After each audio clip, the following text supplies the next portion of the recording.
भारतातल्या शाळांचं एक स्वरूप असंही राहिलंय, की मुलांनी शिकायला जायचं असेल, तर त्या मुलांच्या शिक्षणामध्ये ब्राह्मणांची मुलं खूप शिकतात. तर त्यांना त्यांच्याशी स्पर्धा करायला जायचं आहे. म्हणजे शाळांचे उद्देश किंवा शिक्षणाचे उद्देश खूप सारे राहिले भारतात. जगभर राहिले. भारतात मात्र त्याला एक किनार आहे. ती म्हणजे ब्राह्मणांशी स्पर्धा करायला आपल्याला आपल्या मुलांना जायचं आहे. ब्राह्मण शिक्षण घेऊन पुढे जातात आणि आपण शिक्षण घेऊन मागं पडतो. आणि असंही बोललं जातं नेहमीच, की ब्राह्मणांनी ज्ञान कोंडून ठेवलं. ब्राह्मणांनी बहुजनांना शिक्षणापासून वंचित ठेवलं.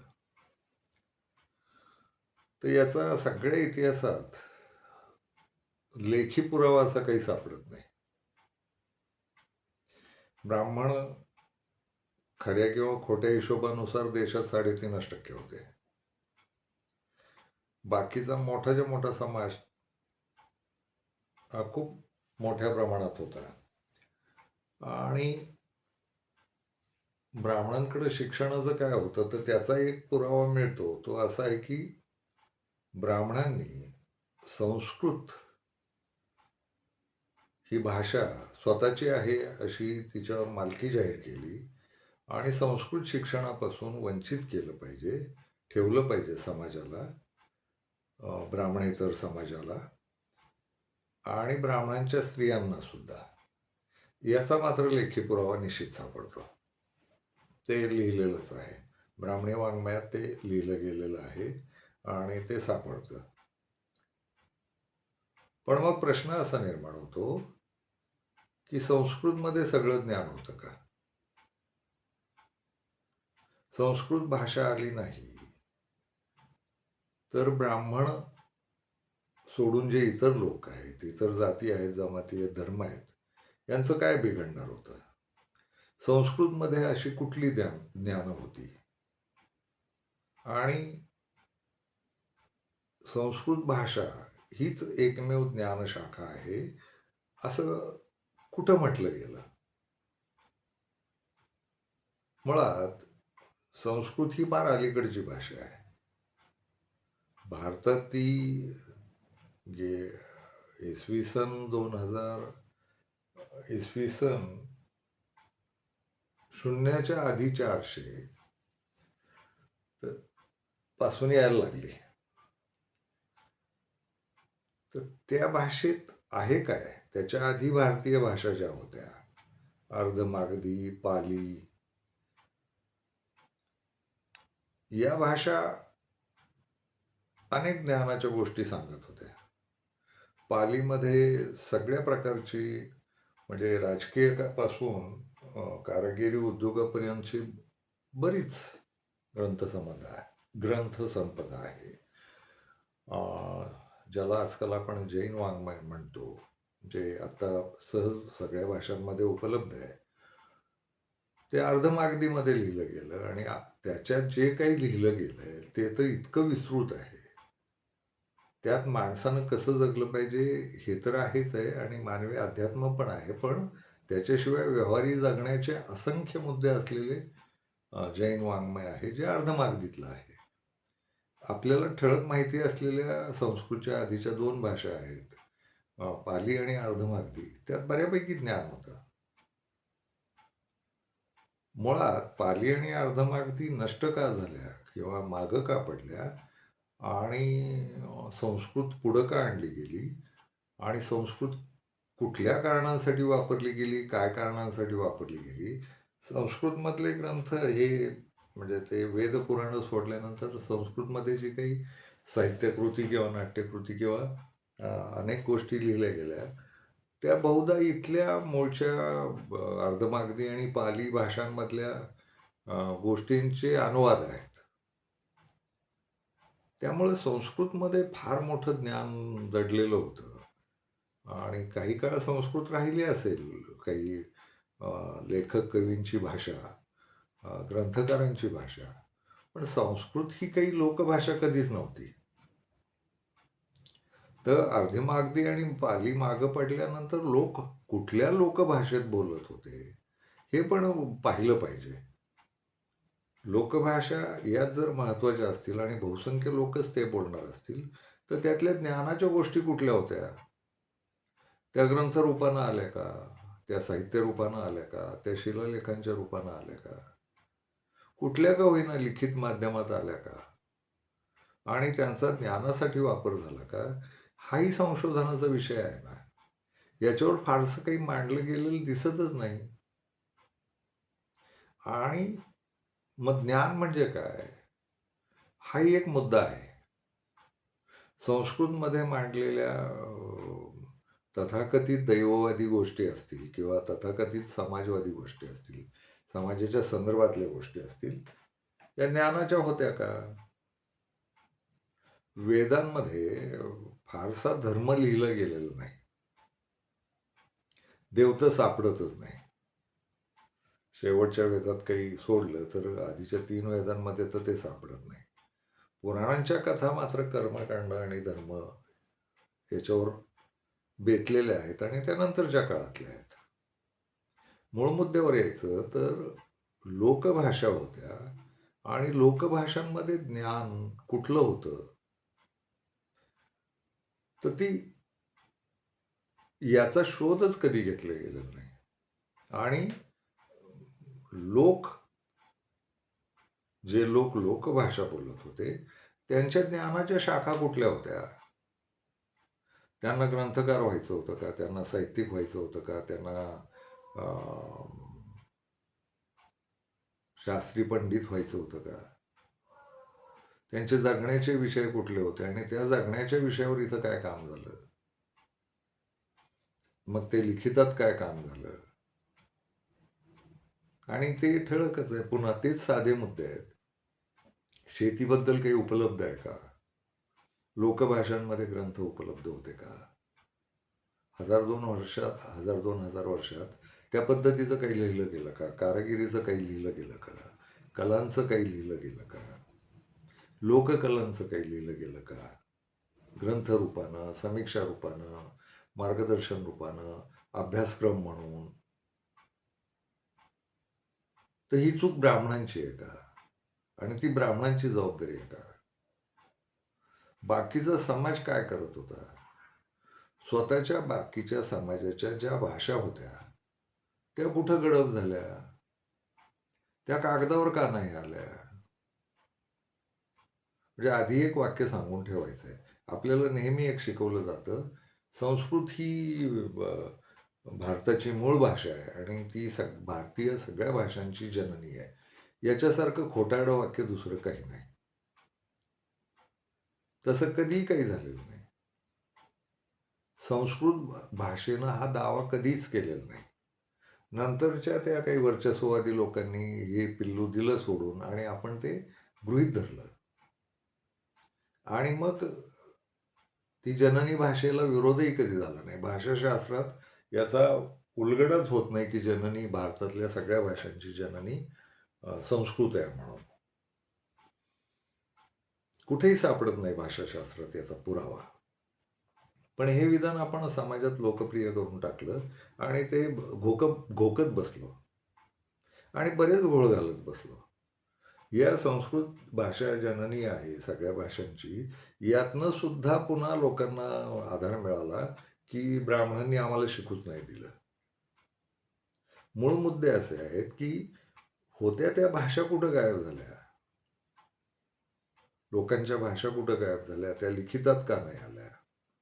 अर्धमागधी आणि पाली यांचा समाजाशी संबंध का तुटला? त्याला आर्य आक्रमण असं कारण जरी आपण घेतलं तर सगळ्या आर्यांची भाषा संस्कृत होती का? आर्य म्हणजे पुन्हा 4 वर्ण आले, 3 मुख्य वर्ण आले आणि नंतर भारतीय सगळ्यांना त्यांनी क्षुद्र ठरवलं वगैरे. तर त्या 3 वर्णांची भाषा संस्कृत होती का? जर हे वाक्य गृहीत धरलं की ब्राह्मणांशिवाय संस्कृत भाषा हाताळण्याचा अधिकार कोणालाच नाही, तर वैश्य आणि क्षत्रिय हे ब्राह्मण नव्हतेच. मग ते कुठल्या भाषेत बोलत होते? त्यांच्या भाषा कुठल्या होत्या? ह्या गणित, विज्ञान ही कुठल्या भाषेत मांडली गेली? शेती, शिक्षण व्यवस्था, आरोग्य व्यवस्था ही कुठल्या भाषेत मांडली गेली? अर्धमागधी आणि पालीमध्ये जे जे सापडतं, बुद्ध वाङ्मय सगळं पालीत सापडतं, जैन वाङ्मय अर्धमागधीत सापडतं. स्वतःच्या लिप्या होत्या, पैशाची, ब्राह्मी वगैरे. हे अचानक गडप कसं झालं? आणि देवनागरीबद्दल तो एक प्रश्न आहे, की देवनागरी सगळ्या देशाची भाषाच नाही, लिपीच नाहीये मुळात. ती कुठून आली? ती इथं जन्माला आली, हे सत्य आहे. पण तीच एकमेव लिपी नाहीये. अनेक लिप्या आहेत अगदी. म्हणजे अफगाणिस्तानपासून ब्रह्मदेशापर्यंत जेवढे देश आहेत, भारतखंड म्हणून आहे गेलं 1,500-2,000 हजार वर्षातला. त्याच्यामध्ये लिप्या वेगळ्याच आहेत सगळ्या. दक्षिण भारतीय लिप्यांचं काय करणार आहोत आपण? पंजाब-हरियाणाच्या लिप्यांचं काय करणार आहोत? बंगाली लिपीचं काय? गुजराती लिपीचं काय? या लिप्या कशातनं आणि कुठून जन्माला आल्या? कधी जन्माला आल्या? मराठी भाषेची लिपी 1000 वर्षाचा लिखित पुरावा सापडतो. लिखितात यायचं असेल तर त्या भाषेला हजारभर वर्षाचा स्वतःचा प्रवास करावा लागेल. उच्चार तयार करणं, व्यंजनं, शब्द, अक्षरं हे सगळं तयार करायला 1000भर वर्षाच्या पिढ्या तर गेल्या असतील. असं सगळ्या भाषांचं झालेलं असणार देशातल्या. मग यातली वाङ्मय कुठे गेली? किंवा यातली कलांची, विज्ञानाची, उद्योगधंद्यांची, रोजगाराची ही जी क्षेत्र आहे त्यातली पुस्तकं का नाही जन्माला आली? आणि त्याच मुद्द्यावर परत यायचं तर संस्कृतमध्ये काय ज्ञान होती अशी? किंवा ब्राह्मणांनी ज्ञान कोंडून ठेवलं. म्हणजे काय कोंडून ठेवलं? ब्राह्मणांनी शेती कोंडून ठेवलेली नाही. ब्राह्मणांनी कारागिरी कोंडून ठेवलेली नाही. ब्राह्मणांनी उद्योगधंदे कोंडून ठेवलेले नाहीत. ब्राह्मणांनी कला कोंडून ठेवलेल्या नाहीत. हे गाणी म्हणणं असेल, चित्रकला असेल, कुठल्याही कला, जगण्याची कौशल्य, जगण्याचे व्यवहार, ब्राह्मणांनी गणित कोंडून ठेवलेलं नाही. ब्राह्मणांनी विज्ञान कोंडून ठेवलेलं नाहीत. उलट शंकराचार्यांनी आज्ञा काढली होती की सगळे वैज्ञानिक खलास करा म्हणून. इसवी सन 800च्या दशकात, 800व्या दशकात, शतकात. तर आपण आक्षेप कसा घेतो ब्राह्मणांवर? ब्राह्मणांनी ती सगळी विद्या खाऊन टाकली.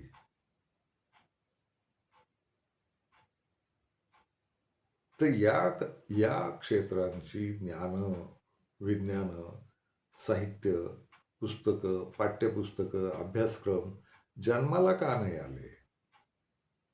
आणि ती काही ब्राह्मणांची ठेकेदारी नव्हती. मुळात ते इतके अल्पसंख्य होते. तर बहुजन नेमका काय करत होता? बहुजनांमधले सुज्ञ माणसं काय करत होती? बरं, इथं सुज्ञांचा तुटवडा नव्हता. चार्वाक, चिदघोष, बुद्ध, महावीर यांच्यापासून ज्ञानी माणसं होती. आणि यांना भाषा येत होत्या, ज्ञान येत होती. त्यांनी जन्माला घातलेल्या परंपरांचं काय झालं?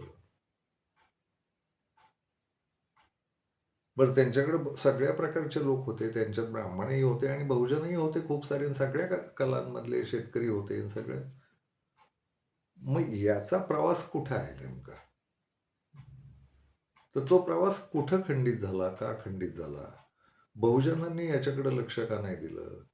याची कारणं अशी देऊ शकतील की शेती करायची लोकांनी का लिहित बसायचं?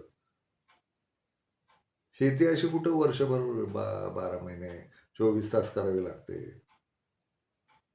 त्यांच्या कुठल्या तरी भाषा आणि लिप्या होत्याच की. त्यांनी ते प्रयास का नाही केले? बरं, पारंपरिक ज्ञान तर देतच आले.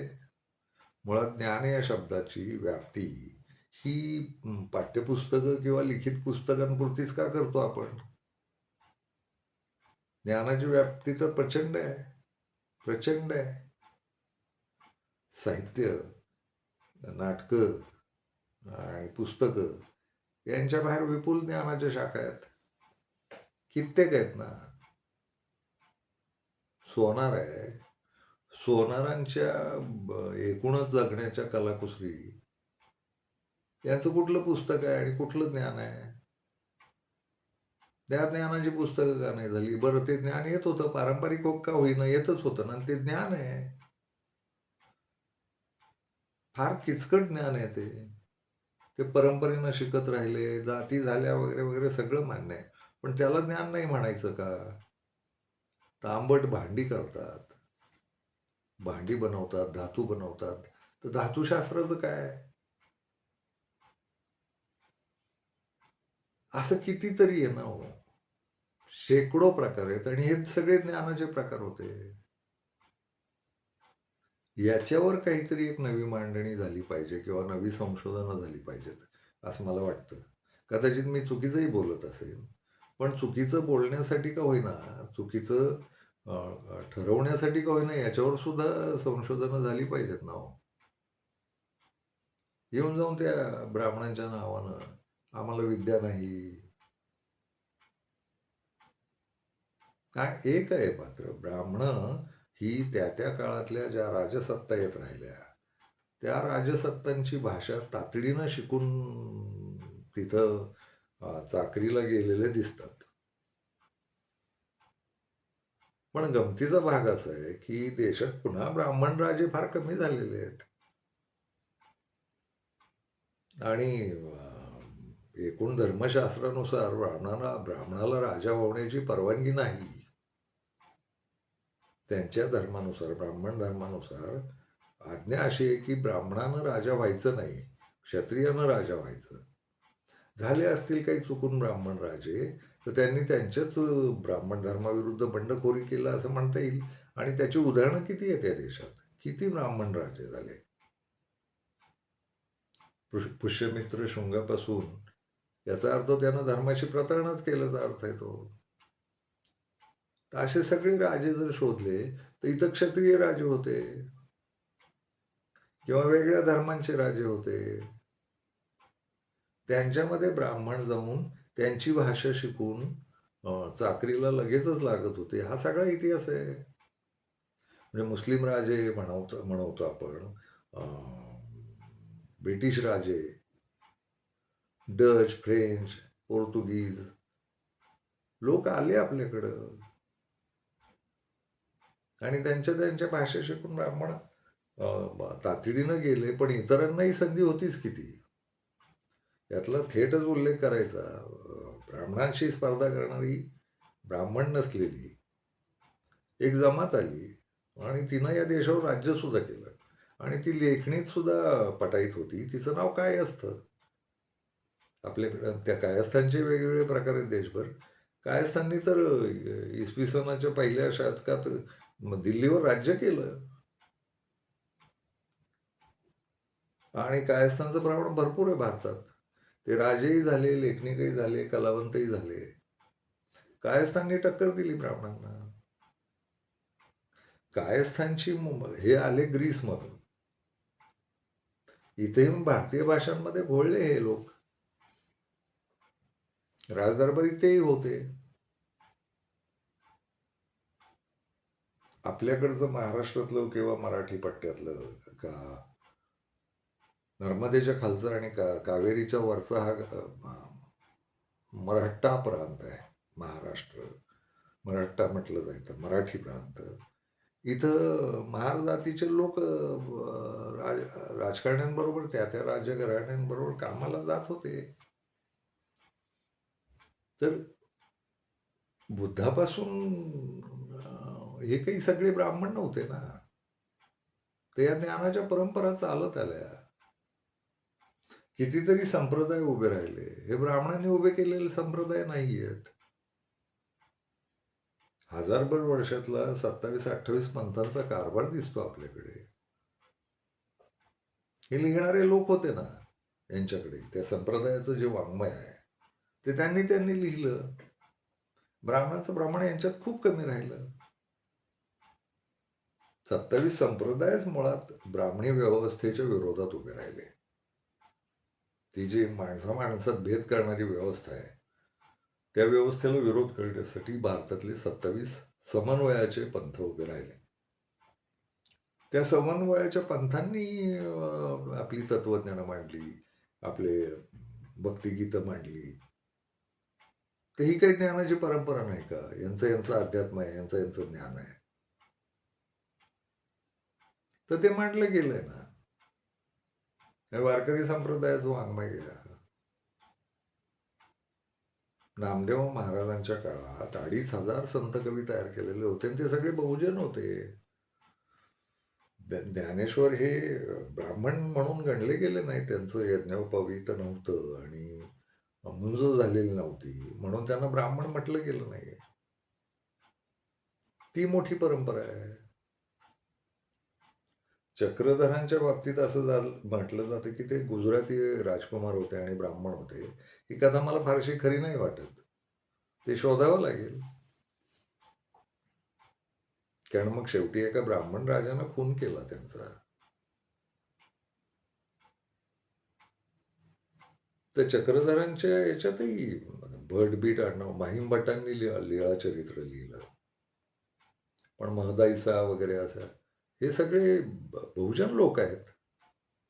ते लिहित होते. त्या अफगाणिस्तानच्या, पाकिस्तानच्या, काश्मीरच्या खोऱ्यात कितीतरी साधू फकीर लिहित होते. गाणी लिहित होते, भक्तिगीतं लिहित होते. त्याला ज्ञान म्हणायचं असेल तर. म्हणजे लिखाणाची कलाही होती, शब्दरचना सुचत होत्या. हे सगळा इतिहास आहे ना.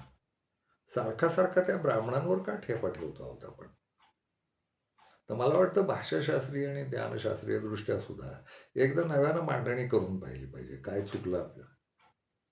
भारतीयांना एक जुनी सवय आहे, आपल्याला येत नाही जे किंवा आपल्याला जे मिळत नाही किंवा जमत नाही, त्याची कोणावर तरी एकावर जबाबदारी टाकायची आणि कायमचा एक खलनायक करून टाकायचा. मला नाही वाटत ज्ञानशाखेत ब्राह्मण खलनायक आहेत म्हणून. ते शाळांमध्ये गेल्यामुळेच अक्कल वाढली वगैरे. अजिबात नाही. पहिला भ्रम तो तोडला पाहिजे, की शाळांचा खरोखर नव्यानं विचार केला पाहिजे. ते जे मी म्हणालो शाळेच्या एकूण व्यवस्थेलाच ब्राह्मणी जात किनार लावली जाते आणि पुन्हा त्यांच्यावर ठेपा ठेवला जातो. इकडच्या काय चुका झाल्या ते का नाही पाहणार आहोत आपण? आणि त्याच्यावर विचार केला पाहिजे आणि खोल विचार केला पाहिजे आणि या भेदाभेदातनं बाहेर आणल्या पाहिजेत शाळा. शिक्षण, शिक्षण हा शब्द आला की तिथं ब्राह्मणी व्यवस्था आणि मग ते म्हणजे त्यांनी ढवळाढवळ नाही केलेली वगैरे असं काही अजिबात नाही. त्यांनी बरोबर चातुर्यानं बऱ्याच गोष्टी केल्या. पण बऱ्याच गोष्टी बाहेर उपलब्ध होत्या. आणि शाळा आहे ना, शाळा ही संस्था खरंच चांगली आहे. म्हणजे त्यांच्या गुरुकुलात ते जे काही 2,000-2,500 वर्षापूर्वी गुरुकुलं असतील आणि त्यात इतरांना समावेश नसेल वगैरे हा आलाहीचा भाग आहे. पण जसा काळ आधुनिक होत आला, सुधारणा होत गेल्या, शाळा वेगवेगळ्या होत्या. म्हणजे इस्लामी सत्तांचं बोलायचं असेल तर त्यांचे मद्रसे होते आणि मद्रस्यांमध्ये सगळ्या धर्माचे लोक शिकत होते. त्यात ब्राह्मण पण शिकत होते आणि बहुजनही शिकत होते. अरबी फारसीचा राजकारभाराला लागणारा जो भाषेचा खेळ आहे, अरबी, फारसी, तुर्की या भाषा शिकत होते ना मद्रस्यांमध्ये. आणि तो जो गैरसमज पसरवलाय, जसा ब्राह्मणांवर ठेपा ठेवला जातो तसा मद्रस्यांवरही ठेपा की अतिरेकी तयार होतात, तसं नाही आहे अजिबात. मद्रसा ही संकल्पना जागतिक आहे अक्षरशः. आणि इस्लामी राजांनी केलेली शाळेची व्यवस्था आहे ती. आणि त्यांच्या राजकारभारापुरती ती हवी होती वगैरे असं नव्हे. तिथं तत्वज्ञानं लिहिली जात होती, खगोलशास्त्र शिकवलं जात होतं, गणित, भूमिती हे विषय मद्रसेत शिकवले जात होते. आत्तापर्यंत 40-45 वर्षापर्यंत मद्रस्यांमध्ये सगळ्या धर्माचे लोक शिकत होते त्या भागातल्या. हिंदू मद्रसेत शिकलेत इंग्रज येण्याआधी. त्यामुळे मद्रशात हेच शिकवलं जातं आणि ते कट्टर वगैरे तसलं काही नाहीये. मशिदींमध्ये शाळा भरत होत्या आणि मुळात शाळेला मद्रसा म्हणतात. तिथं सगळ्या प्रकारच्या मुख्य भाषा त्यांच्या त्या होत्या अरबी, फारसी.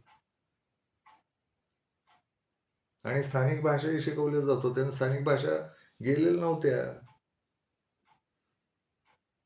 आपल्या मराठी भाषेचं विद्यापीठीय पातळीवर अध्यासन तयार करणारा माणूस निजाम नावाचा राजा होता हैदराबादचा. त्यानं मराठीचा मराठी विभाग सुरू केला देशातला पहिला. तिथं मराठीचं पद्धतशीर शिक्षण दिलं गेलं. हे राजे राजवाडे पण वेगवेगळ्या भाषा शिकत होते.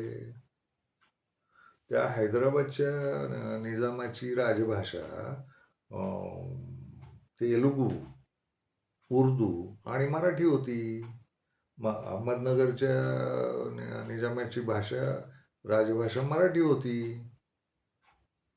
आणि उर्दू ही पण भाषा होतीच ना, सगळ्या खिचडीतनं तयार झालेली भारतीय भाषांच्या. त्यामुळे भाषा ब्राह्मणांनी कोंडून ठेवली आणि पुन्हा मद्रसे खलनायकच तयार करतात. हे खलनायकी शोधत बसणं आपण मला वाटतं वेळ वाया घालवतो आणि यातल्या खरेपणाकडे जात नाही किंवा यातल्या वास्तवाकडे जात नाही. बहुजनांना खूप कामं होती कष्टाची हे मान्य आहे. पण काही बहुजन होतेच ना बुद्धिमान. ज्यांनी नेतृत्व केली, राजकीय केली, सामाजिक केली, सांस्कृतिक केली, ते लिहू शकले असते ना. आणि माझा मुद्दा तोच आहे. शाळेच्या पुस्तकांमध्येच फक्त ज्ञान असतं का? तर मी मागच्या व्हिडिओत म्हणाले ते ज्ञानाची प्रेरणा देणारी गोष्ट आहे.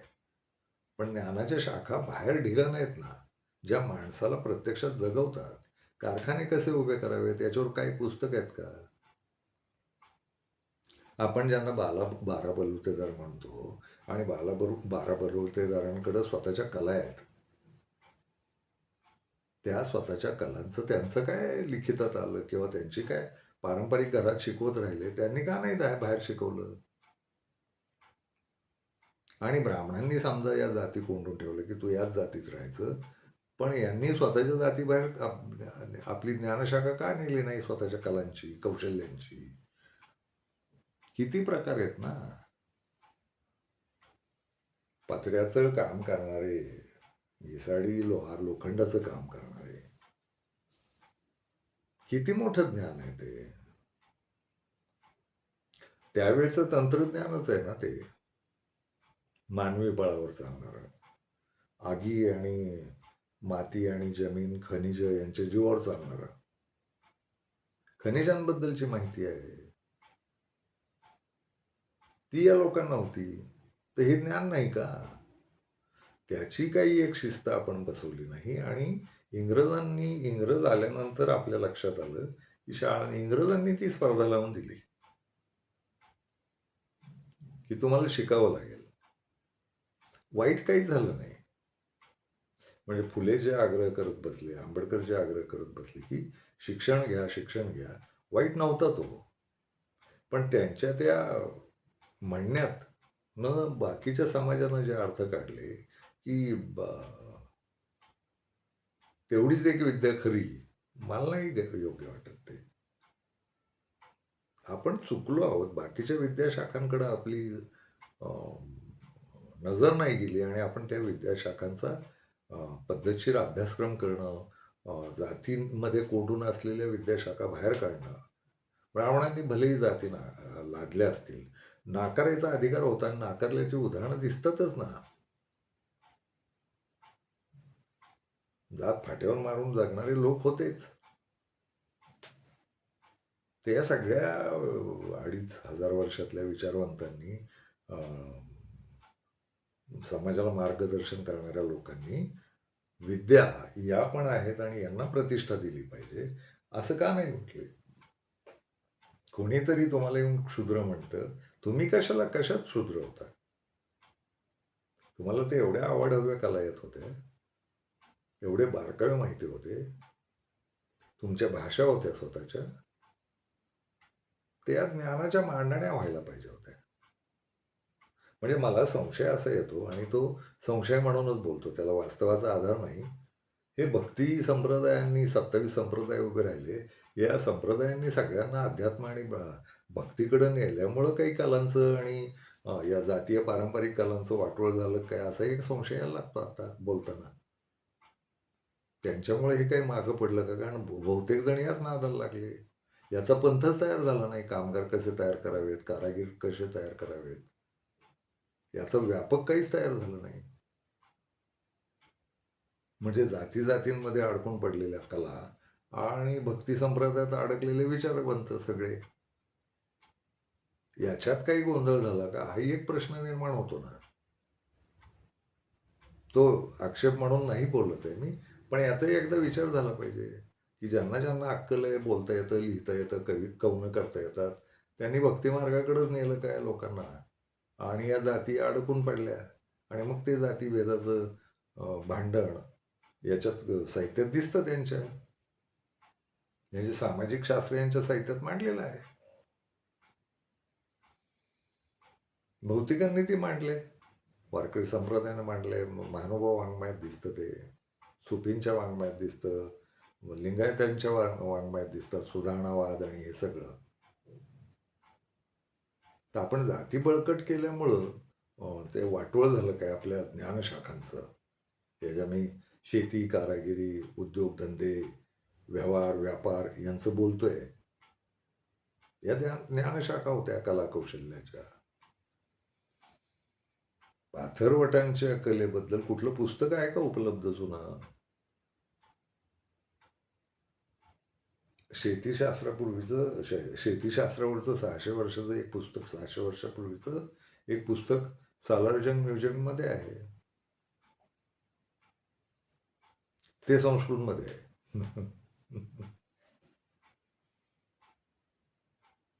तर कोण लेखक आहेत त्याचे शोधले पाहिजेत, पण आहे ते. मला वाटतं आपण काहीतरी याचा शोध घेतला पाहिजे. मी फार ठामपणे काहीच बोलत नाहीये. याचा शोध घेतला पाहिजे आणि थोडी नव्यानं मांडणी करायला पाहिजे आणि आत्ताच्या शाळांवर येऊन बोलायचं.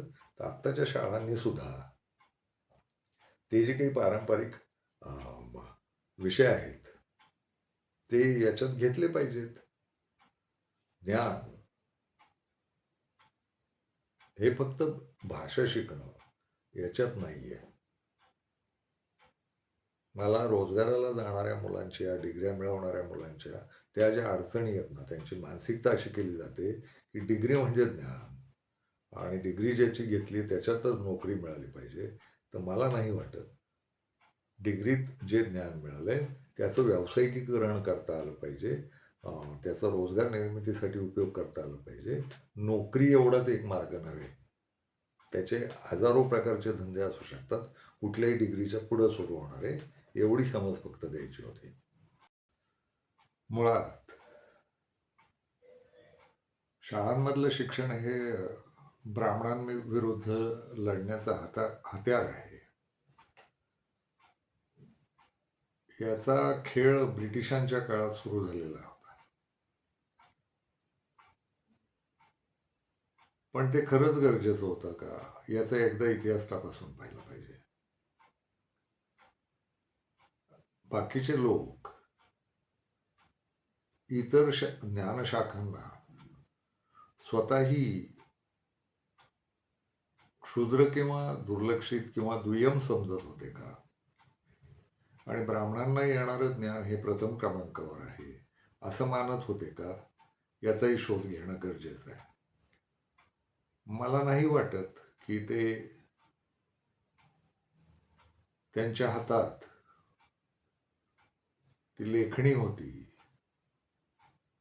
आणि म्हणून ते समाजावर राज्य करत होते. समाजाच्या मानसिकतेवर त्यांचं राज्य असण्याची कारणं त्यांनी पसरवलेल्या अंधश्रद्धा, त्यांनी केलेली कर्मकांड यात असू शकतात. तर ती कर्मकांड किती खरी खोटी किंवा त्यांनी पसरवलेल्या अंधश्रद्धा किती खऱ्या खोट्या याच्या तपासणीसाठी लेखणी आणि भाषा येणं हे गरजेचंच होतं. लिखित करणं हे गरजेचंच होतं. तर ती एक शाखा आहेच आहे. तिचा वाटा मान्यच केला पाहिजे. पण तेवढीच एक शाखा होती का? त्यांना हे आव्हान का नाही देता आलं की ही ज्ञानशाखा नव्हे तर इतर जगण्याच्या ज्या कला व्यवहार आहेत,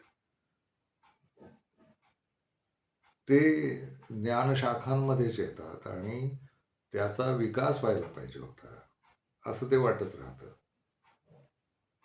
अर्थात इतिहासातल्या जरतरला आत्ताच्या काळात काही अर्थ नाही. पण आजही जेव्हा शिक्षणाबद्दल संदर्भात काही बोललं जातं, तेव्हा त्याची एक हळवी किनार, बारीक किनार ही ब्राह्मणाशी स्पर्धा करण्याचीच असते. मला ते योग्य नाही वाटत. त्या जातीयवादातनं शिक्षण बाहेर आणलं पाहिजे. शाळा बाहेर आणल्या पाहिजेत. आणि इतर सगळ्या श्रमांच्या कलांना प्रतिष्ठा दिली पाहिजे. आणि शाळांमध्येच मुळात ते जे काही पाठ्यपुस्तकीय शिक्षण आहे ना, त्याच्या जोडीला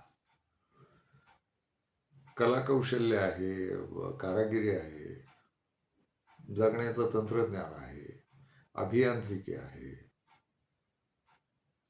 घरात चांगलं कसं राहावं, माणूस म्हणून चांगलं कसं जगावं, घर कसं सांभाळावं, याचंही शिक्षण शाळांमध्ये देणं गरजेचं आहे.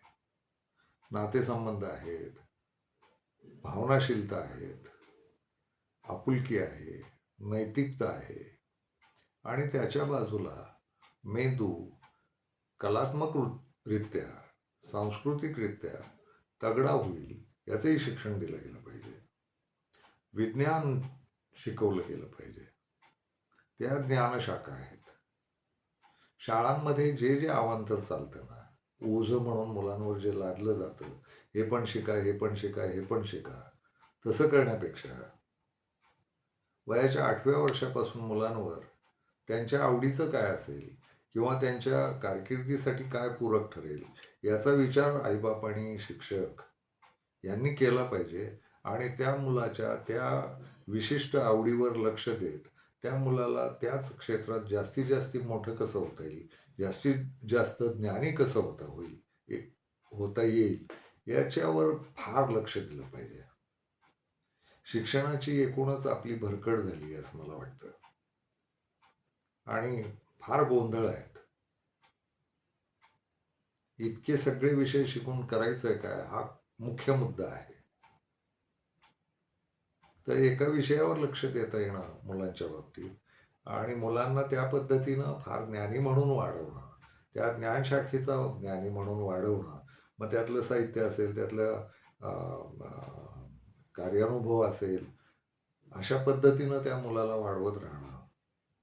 त्याचा कल ओळखून त्याला 8व्या वर्षापासूनच त्या कलाकडं ढकलणं, हे थोडं किचकट जरी असलं तरी पालक आणि शिक्षकांनी जर ठरवलं तर ते फार महत्त्वाचं होईल. आणि पालकांसाठीची एक सूचना अशी आहे की शिक्षण हे स्पर्धेचा भाग करू नका. मुलांना या जगातलं काहीही आलं तरी ती जगतील याचा विश्वास ठेवून ते जे काही येणं आहे ते शिकवलं पाहिजे, त्याच्यावर लक्ष दिलं पाहिजे. मुलांच्या आवडी लक्षात घेऊन त्यांच्या त्या पद्धतीच्या कारकिर्दी केल्या पाहिजेत. आपली शाळा व्यवस्था इतके विषय लादते मुलांवर, त्याला माझा आक्षेप नेहमीच राहिलेला आहे. काही गरज नसलेले सुद्धा विषय शिकवले जातात. ज्ञान असणं ठीक आहे, माहिती असणं अनेक विषयांची ती गोष्ट खरी आहे.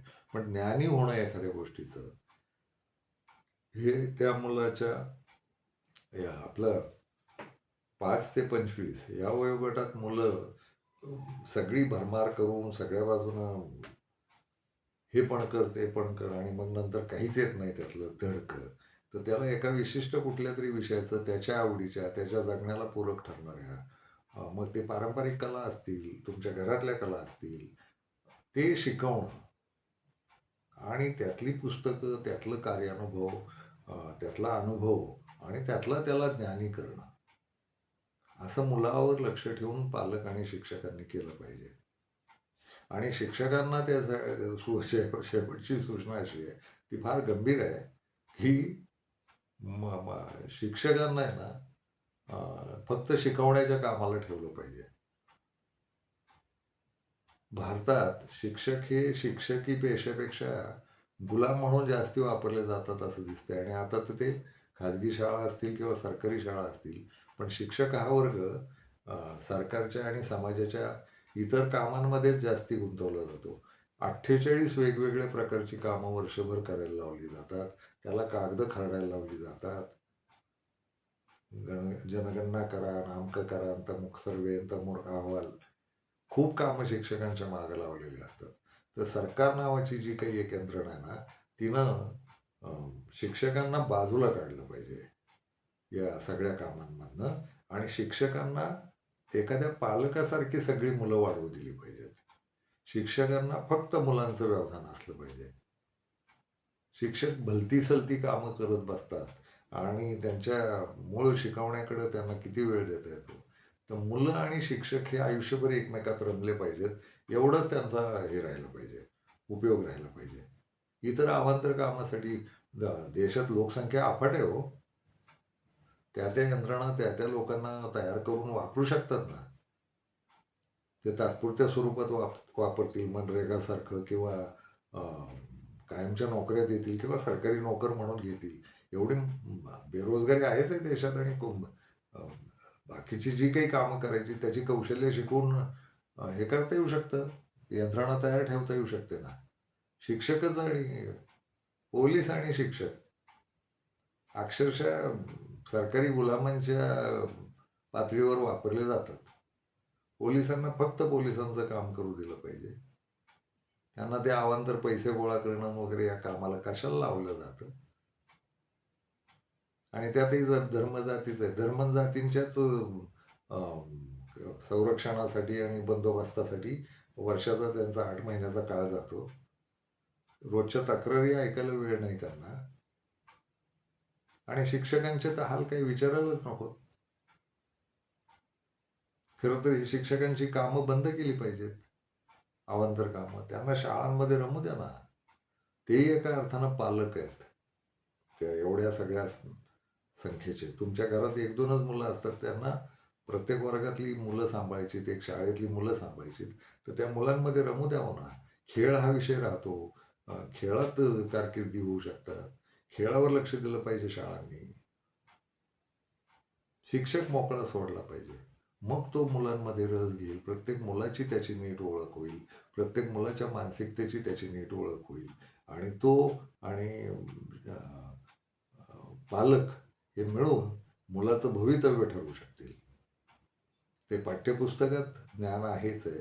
पण पाठ्यपुस्तकाच्या ज्ञानातनं आणखी वर उठणं आहे मुलाला.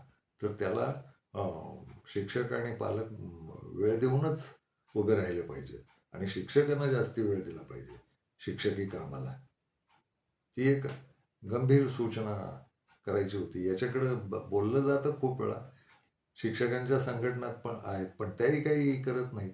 त्याही राजकारण्यासमोर लोटांगण घालून अख्ख्या शिक्षक वर्गानं देशातल्या नकार दिला पाहिजे, की ही कामं नाही करणार आम्ही. आणि खाजगी शाळांमधल्या आणि सरकारी शाळांमधल्या सुद्धा. शिक्षकांचं प्रत्यक्षात काय चालू आहे, त्यांना कसं वापरलं जातं आणि खाजगी शाळातल्या शिक्षकांचे तर हाल त्याच्यावर बोलू कधीतरी. पण हा एक विषय आहे, की मुलं खरंच ज्ञानी करायची असतील, तर त्यांना या पाठ्यपुस्तकाच्या बाहेरची ज्ञानं, जगण्याची, व्यवहाराची ज्ञानं, तंत्रज्ञानापासून, विज्ञानापासून, कारागिरी काय जे असेल ते, त्यांचे उद्योग क्षेत्र चांगलं कामगार व्हावं, कसं उद्योगपती व्हावं, या पद्धतीची शिक्षणं लहानपणापासून द्यायला सुरुवात केली पाहिजे आणि 25शीला ते पोरगं फार तगडेपणानं कुठल्याही क्षेत्रात उभं राहिलं पाहिजे. नुसत्या कारकुनांच्या स्पर्धा असं नको आहे.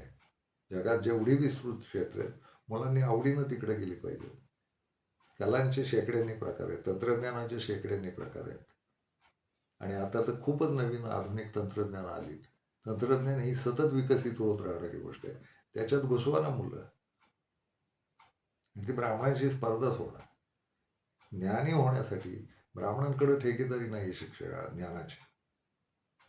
त्यांच्यावर सारखे आक्षेप घेत बसण्यापेक्षा त्यांच्याशी स्पर्धा करण्यापेक्षा आपण बाहेर येऊ त्यातनं. मला स्वतःलाच देश ही संकल्पना मान्य नाही.